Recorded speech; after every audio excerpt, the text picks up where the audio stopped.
ওই যে বুড়িগঙ্গা পড়ে যাবে, এটা এটা নামে না, পড়ে যাবে কিন্তু, এটা ভাঙা। লাইব্রেরি কক্ষ, এই যে এখনো ভিড়। এই যে আমরা টিকিট পেয়ে গেছি, এখন ইন করবো। ঢুকবো, আসো আসো আসো। দেন এই সিঁড়িতে ওঠা নিষেধ, সিঁড়িতে ওঠা নিষেধ। দেন কীভাবে গেছে উপরে, দেন এটা ধাতব ঢাল অলঙ্কৃত। এখানে দেন না, এটা বিলিয়ার্ড বোর্ড, এই যে বিলিয়ার্ড খেলতো। বহু উঁচা, বহু উঁচা।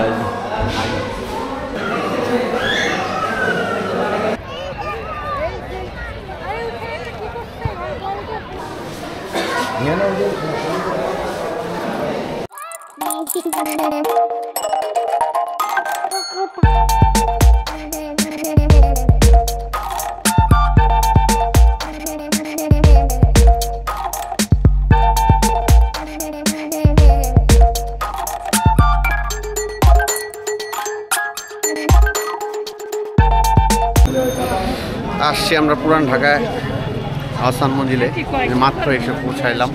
প্রচণ্ড ভিড়, আজকে শুক্রবার, ছুটির দিন, সরকারি ছুটির দিন, তাই এত ভিড়। এখন বাজে 3টার দিকে খুলে আসছি। লাইন, টিকিটের লাইন প্রচুর। নরমাল দই চিড়া, রেগুলার দই চিড়া, স্পেশাল দই চিড়া, ভিআইপি দই চিড়া, হালুয়া, করতে পারে কিন্তু করুন না, স্পেশাল হালুয়া, কাস্টার হালুয়া, আছে চকলেট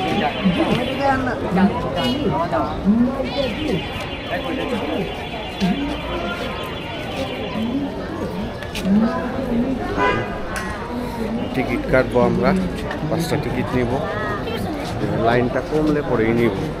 ভিড় শুরু হয়ে গেছে, এখনো খুলে নাই মনে হয়। টিকিটের ইয়ে খুলছে কাউন্টার।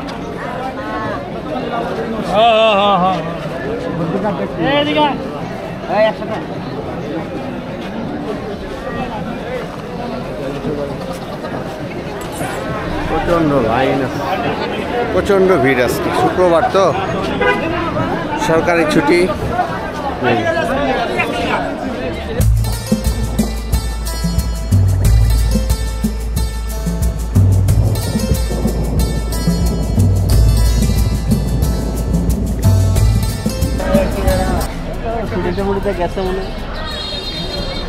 লাইনে দাঁড়ালাম টিকিটের জন্য, এই কাউন্টারে টিকিট দিচ্ছে।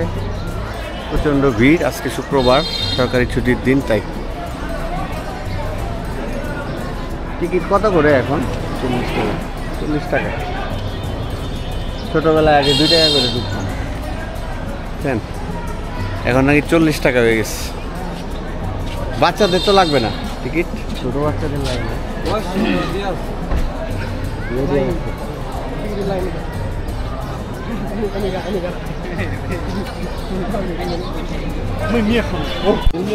আরে এতক্ষণ দাঁড়াই থেকে আর লাইনে দাঁড়ানো, এখনো টিকিট পাইনি। আর ভিতরে ভিডিও করতে দিবে কিনা আমি এখনো শিওর না। যদি ভিডিও করতে নিষেধ করে তাহলে হচ্ছে করা যাবে না, আর যতটুকু করা যায় করব, ভিডিওতে দেখাবো আপনাদেরকে।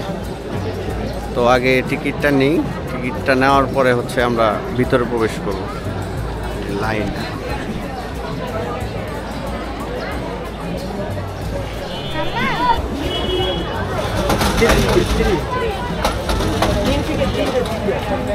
প্রাপ্তবয়স্কদের জন্য 40 টাকা, আর হচ্ছে 3 বছর থেকে 12 বছরের মধ্যে যারা আছে তাদের জন্য 20 টাকা, আর সার্কযুক্ত দেশের যাদের তাদের জন্য 300 টাকা, আর হচ্ছে অন্যান্য বিদেশি দর্শক তাদের জন্য হচ্ছে 500 টাকা।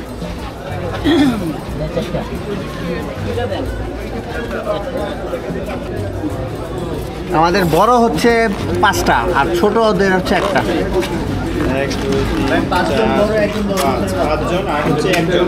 হ্যাঁ, ছোট একজন, আর ছোট একজনের।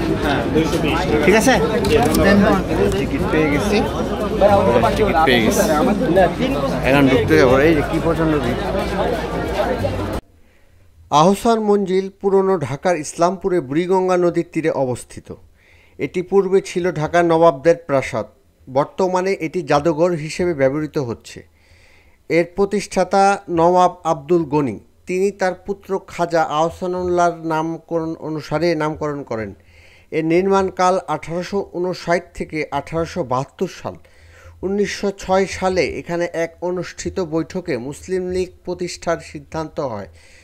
প্রতিষ্ঠাকাল 1872 সাল। আহসান মঞ্জিল কয়েকবার সংস্করণ করা হয়েছে। সর্বশেষ সংস্কার করা হয়েছে অতি সম্প্রতি। এটি একটি জাদুঘর। অষ্টাদশ শতাব্দীর মাঝামাঝি সময়ে জালালপুর পরগনার জমিদার শেখ ইনায়েত উল্লাহ আহসান মঞ্জিলের বর্তমান স্থান রংমহল নামে একটি প্রমোদ ভবন তৈরি করেন। পরবর্তীতে তার পুত্র রংমহলটি এক ফরাসি বণিকের নিকট বিক্রি করে দেন। বাণিজ্য কুটির হিসাবে এটি দীর্ঘদিন পরিচিত ছিল। এরপরে 1835 সালে বেগম বাজারে বসবাসকারী নওয়াব আব্দুল গনির পিতা খাজা আলিমুল্লাহ এটি ক্রয় করে বসবাস শুরু করেন। নওয়াব আব্দুল গনি 1872 সালে প্রাসাদটি নতুন করে নির্মাণ করেন। নতুন ভবন নির্মাণের পরে তিনি তার প্রিয় পুত্র খাজা আহসানুল্লাহর নামকরণ অনুসারে নামকরণ করেন আহসান মঞ্জিল। 1897 সালে 12 জুন ঢাকায় ভূমিকম্প আঘাত আনলে আহসান মঞ্জিলের ব্যাপক ক্ষয়ক্ষতি হয়। আহসান মঞ্জিলের দক্ষিণের বারান্দা সহ ইসলামপুর রোড সংলগ্ন নহবতখানাটি সম্পূর্ণ ভেঙে পড়ে। পরবর্তীকালে নবাব আহসানুল্লাহ তা পুনর্নির্মাণ করেন। এই প্রাসাদের ছাদের উপর সুন্দর একটি গম্বুজ আছে। এক সময় এই গম্বুজের চূড়াটি ছিল ঢাকা শহরের সর্বোচ্চ। মূল ভবনের বাইরে ত্রিতরণ বিশিষ্ট প্রবেশদ্বারও দেখতে সুন্দর। একইভাবে ছাদের উপরে ওঠার সিঁড়িগুলো সবার দৃষ্টি আকর্ষণ করে। পূর্ব ও পশ্চিম প্রান্তে দুটি মনোরম খিলান আছে যা সবচেয়ে সুন্দর। আহসান মঞ্জিলের অভ্যন্তরে দুটি অংশ আছে। বৈঠকখানা ও পাঠাগার আছে পূর্ব পাশে। পশ্চিম অংশে আছে নাচঘর ও অন্যান্য আবাসিক কক্ষ। নিচতলার দরবারগুলো সহ ও ভোজন কক্ষ রয়েছে। এই যে আমরা এখন প্রবেশ করতেছি টিকিট দিয়ে। এটা হচ্ছে এই যে ওর, হ্যাঁ বুঝতে পারছি। আর বড় হচ্ছে আমরা 5 জন। হ্যাঁ এটা শিশু টিকিট। আসো আসো আসো। ও আপনার 5 জন নিয়ে যান। এটি গ্যালারির প্রধান সিঁড়িঘর। 1904 সালে গৃহীত আলোকচিত্র অনুযায়ী সিঁড়িটি সংস্কার সাধন ও মূলানুরূপ নির্দেশন দিয়ে সজ্জিত করা হয়েছে। এখানে প্রতিষ্ঠিত বল্লম, বর্ষা, ডাল, তলোয়ার সহ আহসান মঞ্জিলে প্রাপ্ত। Ahsanullah memorial hospital. নওয়াব আহসানুল্লাহর কন্যা নওয়াবজাদি আক্তার বানু বেগম ঢাকার টিকাটুলিতে স্যার আহসানুল্লাহ মেমোরিয়াল হসপিটাল নামে একটি হাসপাতাল প্রতিষ্ঠা করেন। 1935 সালের 9 জুলাই বাংলার তৎকালীন গভর্নর হাসপাতালটি উদ্বোধন করেন, কিন্তু 1940 সালে সেটা বন্ধ হয়ে যায়। এটি মুসলিম লীগ কক্ষ। একটি বৃহৎ কক্ষটি নবাবদের সময় দরবার হল হিসেবে ব্যবহৃত হতো। ঢাকার ঐতিহ্যবাহী পঞ্চায়েত প্রথা অনুযায়ী নবাবগণ এখানে বিচার কার্য পরিচালনা করতেন। নবাব সলিমুল্লাহ প্রতিষ্ঠিত নিখিল ভারত মুসলিম লীগ ও বঙ্গীয় প্রাদেশিক মুসলিম লীগের সাথে ভবনটি বিশেষভাবে জড়িত। এই প্রেক্ষিতে নিখিল ভারত মুসলিম লীগ প্রতিষ্ঠার সংক্ষিপ্ত ইতিহাস এই গ্যালারিতে তুলে ধরা হয়েছে।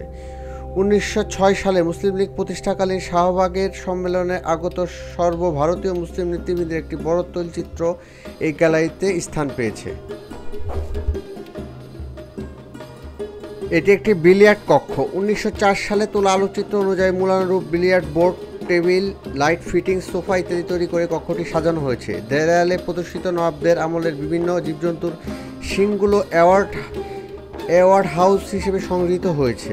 আউটডোর খেলাধুলার পাশাপাশি ঢাকা নবাবরা ইনডোর খেলারও যে বিশেষ পৃষ্ঠপোষক ছিলেন, প্রাসাদ অভ্যন্তরে এই কক্ষটি তার প্রকৃষ্ট উদাহরণ। এটি হচ্ছে কোণার সিঁড়িঘর। এখানে নিচে এবং উপরে দুটি কক্ষ ছিল। দর্শক চলাচলের সুবিধার্থে তা ভেঙে কংক্রিটের সিঁড়ি তৈরি করা হয়েছে। এখানে থাকা বড় বড় আলমারি ও প্রদর্শিত তৈজসপত্রগুলো নবাবদের আমলের একটি নিদর্শন।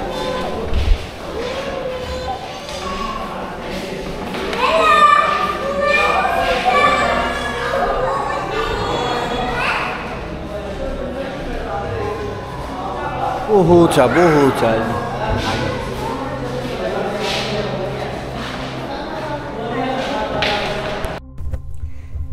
এটি একটি গ্যালারি।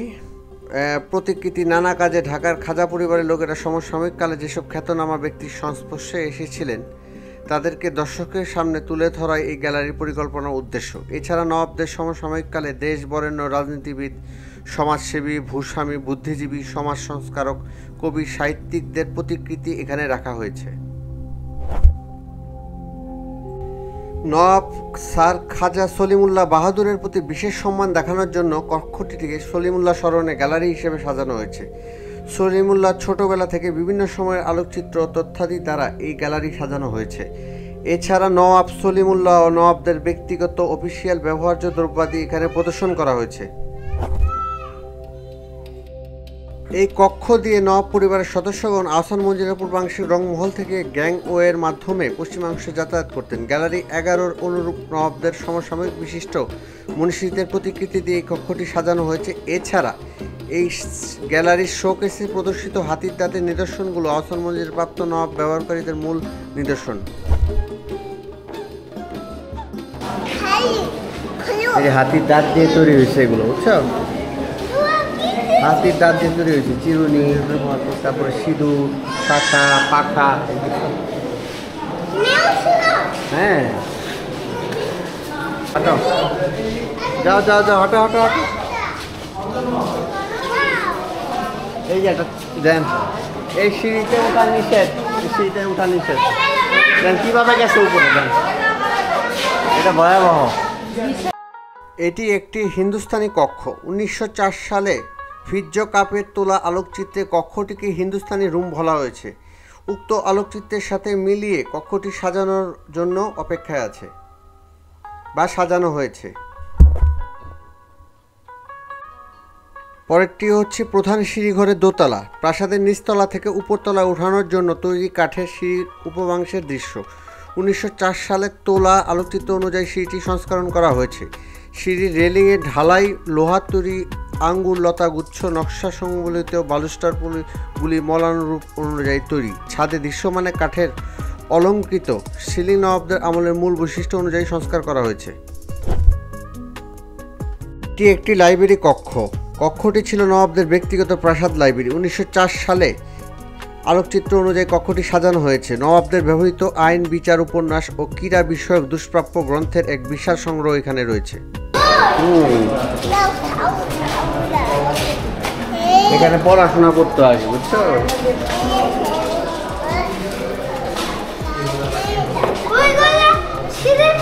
লাইব্রেরি কক্ষ।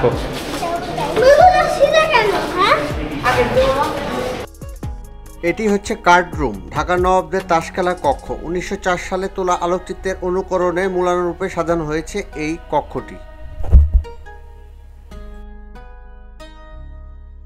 নবাবগণ কর্তৃক ঢাকায় পানীয় জল সরবরাহ বিষয়ক নিদর্শন ও তথ্যাদি দিয়ে গ্যালারিটি সাজানো হয়েছে। নবাবদের ব্যবস্থা গ্রহণের পূর্বে ঢাকায় ফিল্টার করা পানীয় জল ব্যবহারের কোনো সুযোগ ছিল না। জনকল্যাণমনা নবাব আব্দুল গনি 2.5 লাখ টাকা ব্যয়ে ঢাকা শহরে ফিল্টার পানির কল স্থাপন করেন। পানীয় জলের সাথে সম্পৃক্ত বিভিন্ন প্রকারের যেসব নিদর্শন আহসান মঞ্জিলে এবং অ্যাওয়ার্ড হাউসে পাওয়া গেছে সেসব নিদর্শন দিয়ে গ্যালারিটি সাজানো হয়েছে। ঢাকা ওয়াটার ওয়ার্কসের কয়েকটি দুষ্প্রাপ্য আলোকচিত্র এখানে প্রদর্শিত হচ্ছে।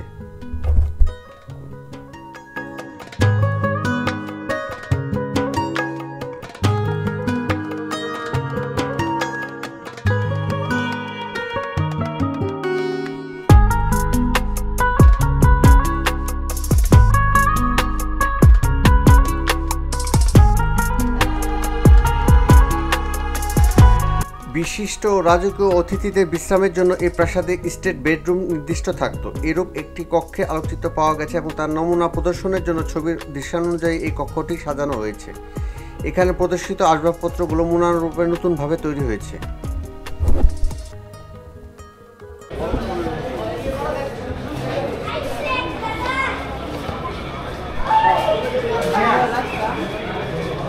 এই শেষের পথে ওই যে বুড়িগঙ্গা, এই যে বুড়িগঙ্গা নদী, ওই দেখছো নদী, বুড়িগঙ্গা নদী।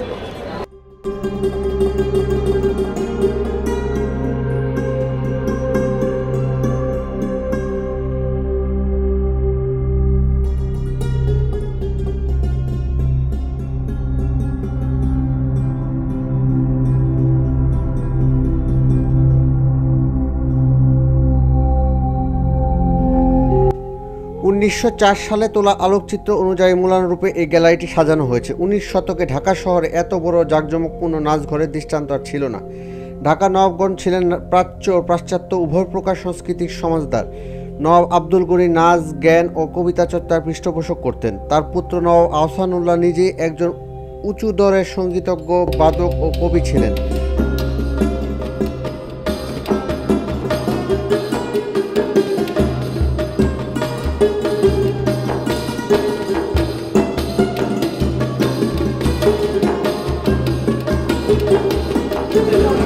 এদিকে বেড়ে যাচ্ছে এখন। এই যে সুন্দর দেখলাম আহসান মঞ্জিলের সব কিছু।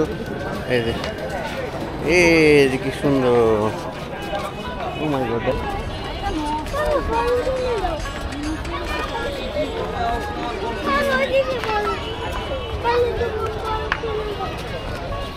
নেমে যাচ্ছে। এই যে এটা পুরাটা মাঠ। হ্যাঁ, বল কিনে দিব দাঁড়াও। এই যে আহসান মঞ্জিল দেখছ?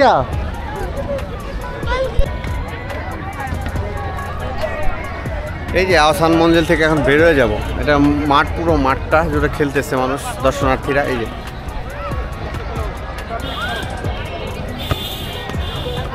আহসান মঞ্জিলে আসার সময়সূচিটা আমি আপনাদেরকে বলে দিচ্ছি। শনিবার থেকে বুধবার এই 5 দিন সকাল 10:30 থেকে বিকেল 5:30 পর্যন্ত আহসান মঞ্জিল দর্শনার্থীদের জন্য খোলা থাকে। আর প্রতি শুক্রবার বিকেল 3টা থেকে রাত 8টা পর্যন্ত আহসান মঞ্জিল পরিদর্শন করা যায়। তা ভালোই ঘুরলাম। ভিডিওটা কেমন লাগলো আপনারা জানাবেন। আর যদি আমার চ্যানেলটি সাবস্ক্রাইব না করে থাকেন, অবশ্যই চ্যানেলটি সাবস্ক্রাইব করবেন, কমেন্ট করবেন, লাইক দিবেন, শেয়ার করবেন এবং সবসময় সাবস্ক্রাইব করে পাশে থাকবেন।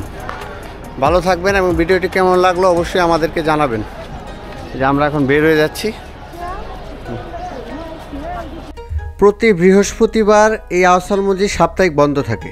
তো প্রতি বৃহস্পতিবার এবং অন্যান্য সরকারি ছুটির দিনে আহসান মঞ্জিল জাদুঘর সম্পূর্ণ বন্ধ থাকে।